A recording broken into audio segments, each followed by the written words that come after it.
Assalamu alaikum respected viewers. I'm Dr. Mohammad Ansari, Assistant Professor of Pediatrics and Family Medical Specialist.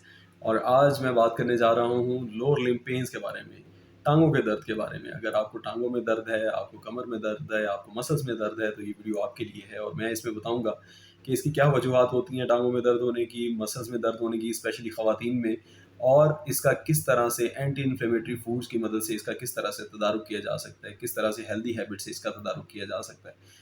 टांगों में दर्द, chronic leg pens या leg cramps या restless leg syndrome, ये बहुत सारी टर्मिनोलॉजीज हैं। बहुत थोड़ा थोड़ा माइनर सा इसमें डिफरेंस है। यानी रेस्टलेस लेग सिंड्रोम में ये होता है कि आप जब रेस्ट करते हैं तो तब आपकी टांगों में दर्द होता है। फिर आप टांग जब मूव करते हैं, आप पाँव अपना मूव करते हैं, थोड़ा सा हिलाते हैं तो बेहतरी आ जाती है। आप एक टांग दूसरी टांग के ऊपर रख के थोड़ा सा रगड़ते हैं तो आपको बेहतरी आती है। आपको अर्ज फील होती है कि आप अपने पाँव को, अपनी टांग को मूव करें। वेरएज़ जो लेग क्रैम्प्स हैं उसमें डीप सेट पेन होता है, कोई समझ नहीं आती कि कहाँ पे पेन है। ऐसे क्रशिंग पेन होता है, ऐसे स्क्वीजिंग पेन होता है, प्रेशर वाला इफेक्ट आता है और आपको समझ नहीं आ रही होती कि ये दर्द कहाँ हो रहा है, लेकिन आप दबाने से कुछ थोड़ा सा फ़र्क पड़ता है, मसाज करने से दर्द इसका फ़र्क पड़ता है। इसमें बहुत सारी थ्योरीज हैं कि ये पेन्स जो हैं वो क्यों होते हैं।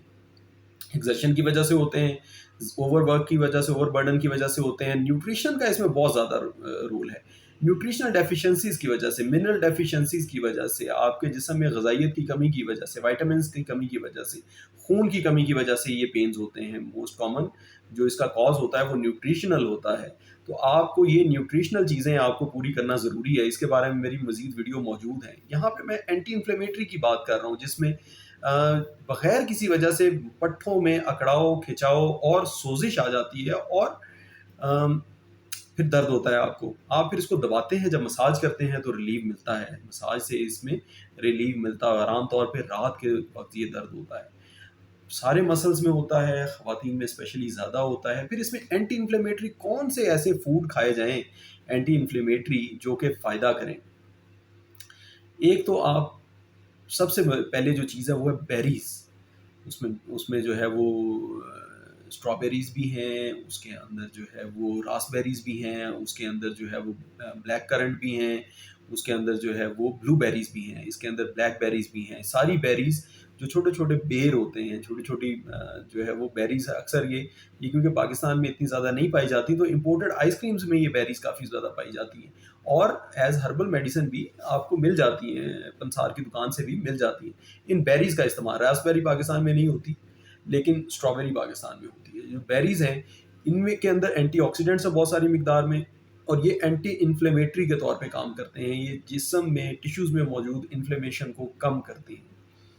इसके साथ-साथ ये भी बताना ज़रूरी है कि मिनरल्स, विटामिन्स, कैल्शियम, मैग्नीशियम उसकी कमी भी ये दूर करते हैं और इसकी कमी आपको अगर मेडिसिन्स लेनी पड़ती हैं, विटामिन डी, विटामिन ए की मेडिसिन्स लेनी पड़ती हैं, तो वो भी लेनी चाहिए। अगर ज़िंक की आपको कमी नज़र आ रही है, आपको रिलेटिव ज़िंक की डेफिशिएंसी नज़र आ रही है, तो वो भी पूरा करना पड़ेगा। यानी एक मल्टीविटामिन, एक बैलेंस सा मल्टीविटामिन सप्लीमेंट लें और साथ अपनी ग़िज़ा में इन चीज़ों को ऐड करें। फिर इसके बाद और कौन-सी ऐसी चीज़ें हैं जो कि इन्फ्लेमेशन आपका रिड्यूस करती है। इसके बाद गार्लिक, लहसुन आपको पता है कि ब्लड प्रेशर को भी स्टेबलाइज़ करता है और आपकी जिस्म में इन्फ्लेमेशन को भी रिड्यूस करता है। तो आपके जॉइंट पेन्स में फ़ायदा देगा, आपके मसल पेन्स में फ़ायदा देगा, आपके लेग क्रैम्प्स में फ़ायदा देगा। फिर सामन फ़िश जो कि ऑयली फ़िश है और रेड कलर की फ़िश है, इसमें आयरन की बहुत अच्छी मिकदार है, इसमें ओमेगा 3 फैटी एसिड्स की बहुत अच्छी मिकदार है, इसमें और फैट सॉल्युबल विटामिन्स की बहुत ज़्यादा अच्छी मिकदार है, विटामिन डी की, विटामिन ए की, ये भी एंटी इन्फ्लेमेटरी, ये विटामिन्स भी एंटी इन्फ्लेमेटरी हैं और ये ओमेगा 3 फैटी एसिड्स भी जो हैं वो भी एंटी इन्फ्लेमेटरी हैं। उससे भी आपके मसल्स में मौजूद इन्फ्लेमेशन कम होगी और आपका पेन जो है वो रिलीव होगा। फिर टर्मेरिक, हल्दी के अंदर बहुत सारे एंटीऑक्सीडेंट्स हैं। हल्दी अक्सर आपने देखा भी होगा कि दूध के अंदर जब किसी को चोट लग जाए तो दूध के अंदर हल्दी मिला के देते हैं। डेफ़िनेटली बहुत अच्छा रोल है ये हल्दी जो है, इस मामले में स्टडीज़ मौजूद हैं कि हल्दी और गार्लिक के बारे में भी ये स्टडी मौजूद है कि जो लोग गार्लिक जो है वो रॉ फॉर्म में खाते थे, उनका ब्लड प्रेशर रिलेटिवली कंट्रोल रहता था। और इसी तरह से हल्दी के बारे में भी कि जिनका वुंड हीलिंग डिलेड है उसमें फ़ायदा करती है ये हल्दी का अगर आप लें ज़ख़म के बाद या बगैर ज़ख़म के, यानी जिस्म में अकड़ाव है, आपके जिस्म में ऑस्टियोआर्थराइटिस है। ऑस्टियोआर्थराइटिस से मुराद है कि जोड़ों में दर्द होता है आपके, تو آپ باقی چیزوں کے ساتھ ساتھ تھوڑا ہلدی کا استعمال زیادہ کریں تو اس سے بھی فائدہ ہوگا. ہلدی آپ انڈے میں ڈال کے بھی کھا سکتے ہیں. صبح کے وقت آپ انڈا بنائیں, اس کے اندر زیادہ مقدار میں ہلدی ڈال لیں. ہم جب کھانوں میں بہت زیادہ یہ مسالے پکاتے ہیں تو ان کا فائدہ اکثر ختم ہو جاتا ہے. ان کا جو اینٹی آکسیڈنٹ جو کیمیکلز ہوتے ہیں ان کے اندر, ان کا فائدہ ختم ہو جاتا ہے. پھر اولیو آئل, اولیوز اور olive oil itself, olive oil اور اولیو دونوں جو ہے بہت فائدے مند ہیں. ان کا استعمال جو ہے وہ جسم میں اکڑاؤ, جسم میں انفلیمیشن, جسم میں موجود جو سوزش ہے اس کو دور کرتا ہے, درد کے احساس کو کم کرتا ہے. اور کیونکہ یہ آئل ہے تو یہ ہڈیوں کو بھی طاقت دیتا ہے, اس وجہ سے ہڈیوں کی کمزوری کی وجہ سے جو درد ہو رہا ہوتا ہے اس میں بھی فائدہ ہوتا ہے. ریڈ چلی پاؤڈر, چلی پیپرز, سوری پاؤڈر نہیں, پیپرز, چلی پیپرز, یعنی جو ثابت ریڈ کلر کی چلیز ہیں ان کے اندر بھی بہت اچھی مقدار میں اینٹی آکسیڈنٹس ہیں. وائٹامن سی بہت زیادہ مقدار میں موجود ہے. جب ہم اسے کرش کر کے زیادہ دیر رکھ لیتے ہیں تو اس کا اتنا زیادہ فائدہ نہیں ہوتا.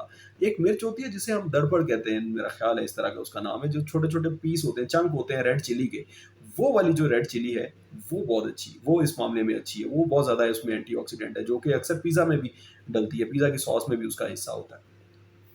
پھر انار, ایک انار 100 بیمار, یعنی 100 بیماریوں کا حل جو ہے وہ ایک انار کے اندر موجود ہے. انار کے اندر بہت زیادہ مقدار میں اینٹی آکسیڈنٹس ہیں, منرلز ہیں, وائٹامنس ہیں, واٹر سولوبل وائٹامنس ہیں.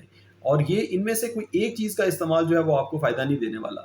ان چیزوں کا, ملٹیپل چیزوں کا اکٹھا استعمال, ان کو اپنی ڈیلی روٹین کا حصہ بنانا, کیونکہ یہ میڈیسنز نہیں ہیں, یہ تو ڈائٹ ہے. ڈائٹ کا آپ ریگولر بیسس پہ استعمال کریں گے, ریگولر بیسس پہ اس کو روٹین بنائیں گے, اپنی ڈائٹ میں ان چیزوں کو شامل کریں گے تو پھر آپ کو بہت اچھا فائدہ ملے گا ان سے.